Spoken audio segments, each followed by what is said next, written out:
প্রিয় শিক্ষার্থী বন্ধুরা, আমরা গতকাল 31 নম্বর ক্লাসটা দেখেছিলাম ষষ্ঠ শ্রেণীর বাংলা বিষয় নিয়ে।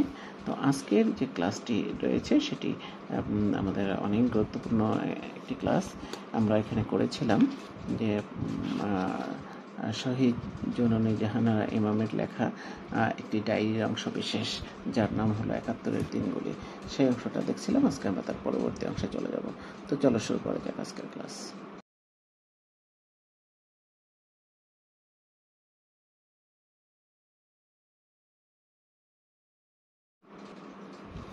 আমরা গতদিন এই যে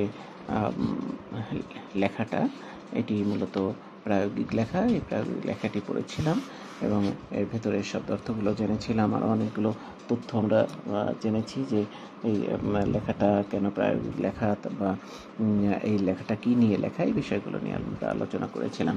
আজকে আমরা যে বিষয়টা নিয়ে আলোচনা করতে যাচ্ছি সেই বিষয়টি হলো, একটু মনোযোগ দিয়ে শুনবে, যে সেই বিষয়টি হলো যে এখানে যে কাজগুলো রয়েছে আমাদের, পড়ে কি বুঝলাম, এই অংশটা আমরা আজকে করব। অর্থাৎ 64 এবং 65 পৃষ্ঠার যে কাজ রয়েছে সেই কাজগুলো আমরা আজকে করব ইনশাল্লাহ। তো চলো দেখি কি রয়েছে এখানে লেখা। বলেছে পড়ে কি বুঝলাম। ক নম্বরে দেখো একটি প্রশ্ন দেওয়া আছে, মনোযোগ দিয়ে শুনবে। বলেছে এটি কোন বিষয় নিয়ে লেখা হয়েছে। এই যে লেখাটি আমি কালকে যখন পড়ি তখনই বলেছিলাম যে এটা মুক্তিযুদ্ধের একদম অব্যবহিত পূর্বে, অর্থাৎ একদম মুক্তিযুদ্ধের শুরু হওয়ার ঠিক প্রাককালে বা শুরু হওয়ার আগের মুহূর্ত নিয়ে লেখা। তো এখানে দেখুন কি লিখেছি আমি।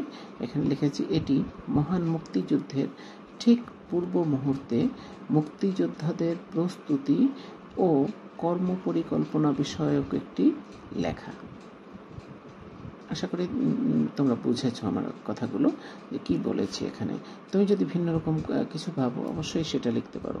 তারপরে দেখো রয়েছে খ নম্বরে, লেখাটি কোন সময়ের ও কয়দিনের ঘটনা।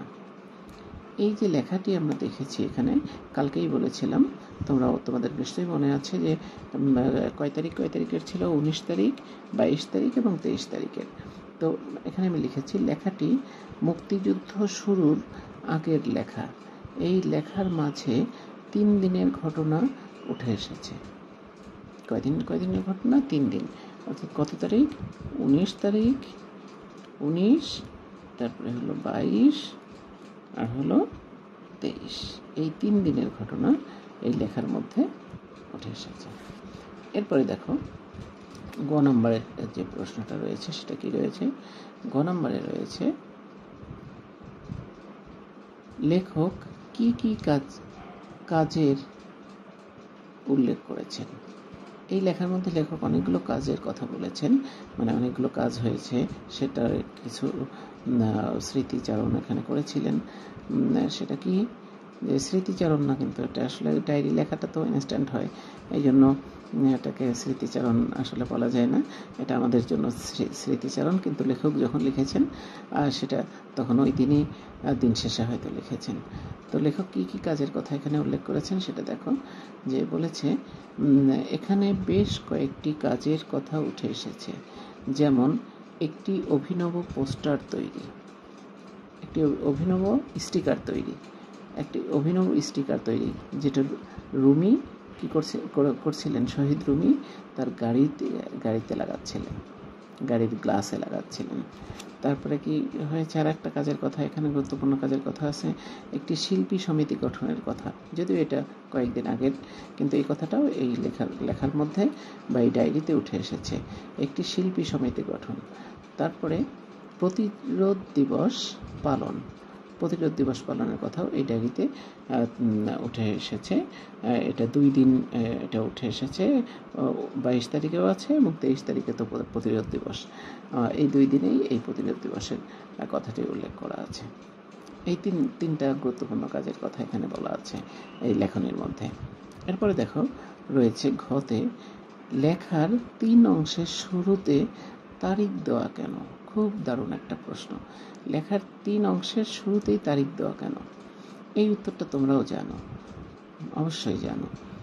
দেখো আমি লিখেছি, এই লেখাটি একটি ডায়েরি বা রোজনামচা, তাই যেদিনের লেখা সেদিনের তারিখটি লেখার শুরুতেই উল্লেখ করা হয়েছে।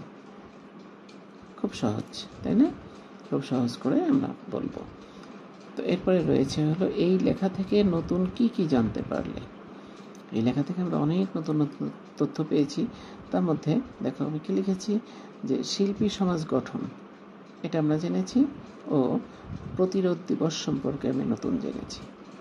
এই দুইটা কথা আমি জানতাম না, এই দুইটা কথা এই লেখনের মধ্য থেকে আমি জেনেছি, সেটাই লিখতে হবে।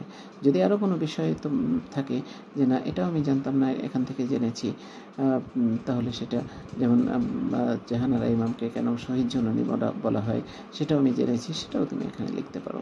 বা শহীদ রুমি যে জাহানারা ইমামের ছেলে, সেটা তুমি জানতে না, যদি এটাও নতুন জানো তাহলে সেটাও এখানে তুমি লিখতে পারো। যেটা তুমি নতুন জেনেছো সেটা অবশ্যই এখানে লিখবে। তো এরপরে আরও একটা অংশ আছে, চলো দেখি সেখানে কি আছে। এখানে দেখো রয়েছে ৭১-এর দিনগুলি রচনায় লেখক যা বলেছেন তা নিজের ভাষায় বলো এবং নিজের ভাষায় লেখো।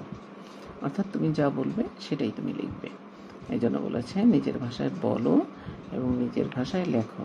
তো এখানে যেহেতু আমি লিখে দিয়েছি, ভাষাটা তো আমার হয়েছে, তাই না? কাজেই এটা তুমি তোমার মতো করে লিখতে পারো অবশ্যই, আমার এখান থেকে ধারণাটা নিতে পারো মাত্র। তো দেখো এখানে আমি কি লিখেছি ৭১-এর দিনগুলি রচনায় লেখক মুক্তিযুদ্ধ শুরুর আগে এদেশের স্বাধীনতাকামী মানুষের মধ্যে কেমন উত্তেজনা ও ব্যস্ততা ছিল সে বিষয় তুলে ধরেছেন। এই একটা বিষয়। আরও একটা বিষয় দেখো আমি ভিন্ন কালি দিয়ে লিখেছি, ভিন্ন রঙের কালি দিয়ে এখানে লিখেছি, মহান মুক্তিযুদ্ধে এদেশের চিত্রশিল্পীদের প্রস্তুতি ও অবদান কেমন ছিল সেই বিষয়টিও এই লেখার মাধ্যমে উপস্থাপন করেছেন।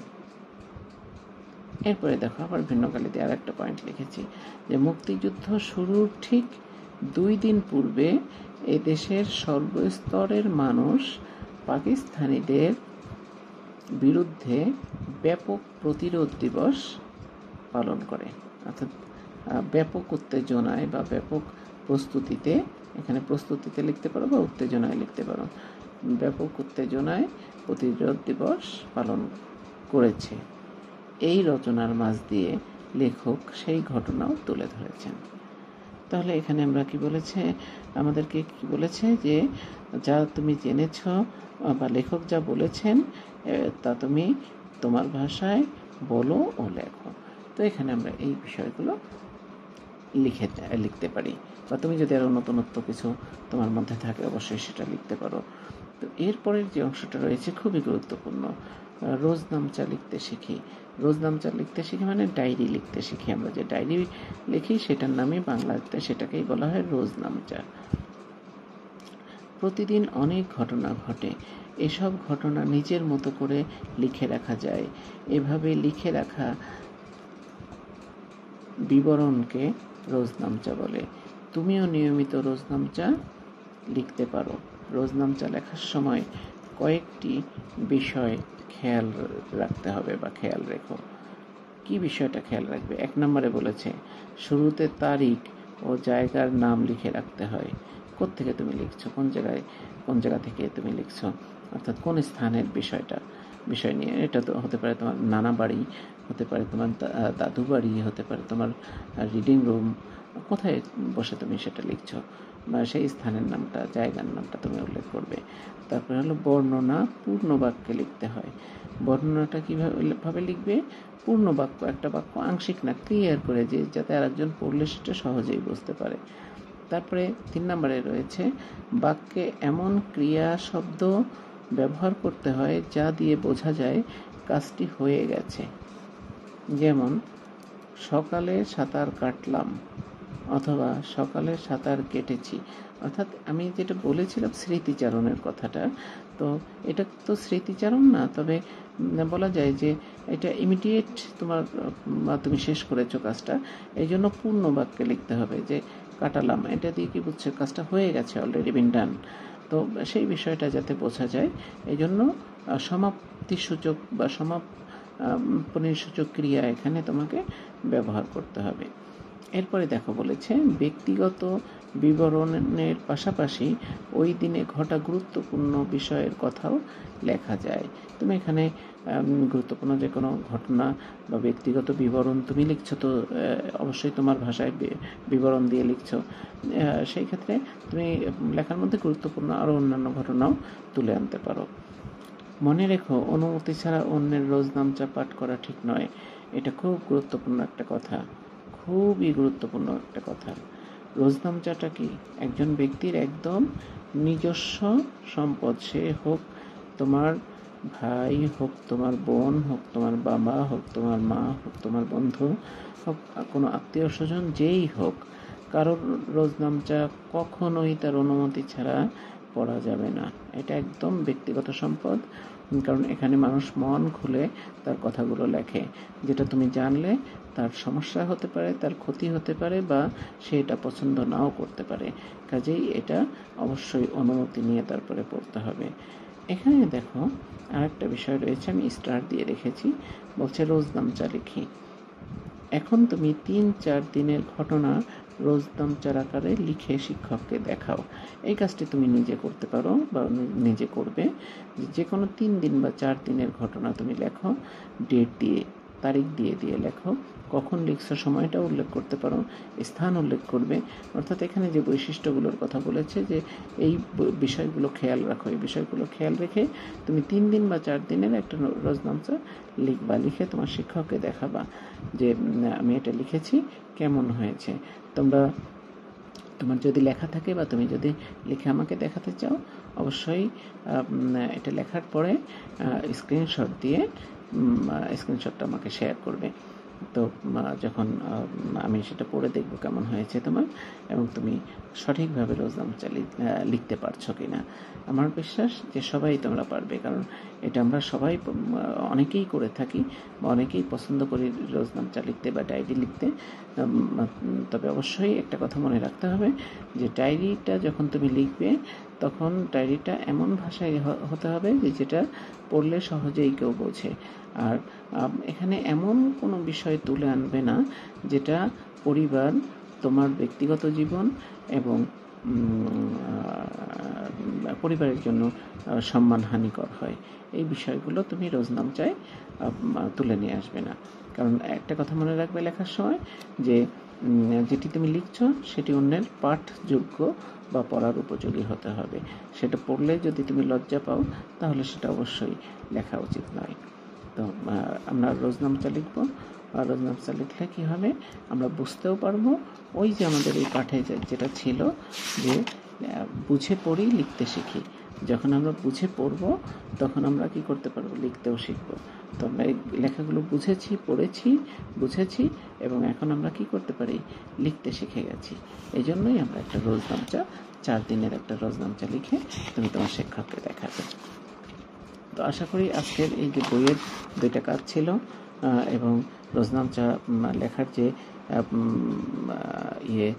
বৈশিষ্ট্য আসলে না, নির্দেশনা, যেদিকে খেয়াল রাখতে হয় সেই নির্দেশনা সম্পর্কে তোমরা ক্লিয়ার একটা ধারণা পেয়েছো।